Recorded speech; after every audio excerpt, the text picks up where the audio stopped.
So welcome to Conference YouTube Day 2. Today we've got a lot happening on conference floor, a lot of the procedural stuff. So we're looking at things like the party awards and also other motions coming through to conference floor. In a second you'll hear from a couple of branch members and members of different sections of Labor commenting on yesterday's outcomes and also commenting on what they see as the next step for Labor within the community and also Labor within Queensland. It's been an interesting conference. Yesterday we had a great debate with a lot of interesting portfolios speaking. Today that's going to ramp up once more, and we'll see how everything goes towards the end. Stay tuned for regular updates via YouTube, Twitter, Instagram and Flickr, as well as Facebook. You can also cover it live from our Facebook page as well and join in the conversation. Thanks very much. I think there's been some good reform come out of this conference. I'm pleased to see first steps being taken on what is a long journey of reform. Likewise, I'm a little disappointed that some of the measures to give branch members more say in who the party leader is and how the party operates have been knocked back this conference. But I'm here for the fight. I know others are here for the fight, and I'm going to keep fighting until we get more of a say within our party. So we saw some adoptions of the Membership Review Committee's policies and recommendations, and so is the rules ones yesterday as well. Were you disappointed that some of them didn't get up? Yeah, look, politics is incrementalism, but it's unfortunate that the significant reforms that were pushed by a vast majority of party members, including regional parties, weren't adopted.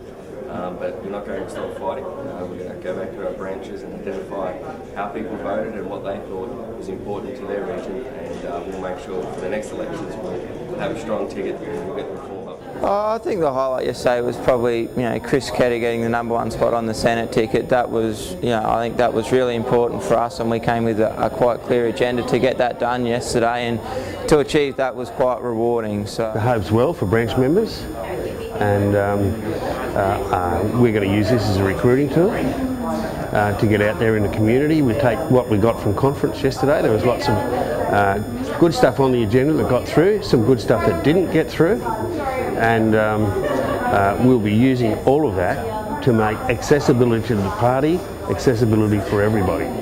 At this conference we're hoping to reaffirm what was established at the last conference, which was equal marriage. We have a good precedent there, and I'm excited and hopeful that the broader conference will support equal marriage on a federal and state level. What is next for the Rainbow Labor campaign? We go back to our branches and we work a little bit harder. I mean, Rainbow Labor have held several significant campaigns internally in the party around LGBT law reform. That's how homosexuality was decriminalised in 1989.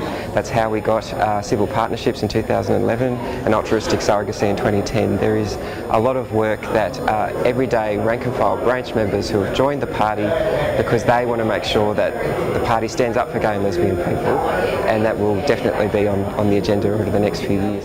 As a young person, what message would you send to the older members of our party at the present stage? I'd say that young Labor's here. We're ready to step up and participate within the party. That was reflected yesterday. There were many great motions coming from Young Labor, and Young Labor is a model right now for what the rest of the party can truly become if we continue this reform agenda, if we continue to fight to give ordinary branch members a say in the way this party is run. We heard the Leader of the Opposition make a great speech about equality, about fairness, about inclusion, and it's time for us to get serious about those issues and make sure that across the board gay and lesbian people and the broader LGBTI community are included in the discussions around rebuilding and making sure that we're a vibrant, progressive 21st century.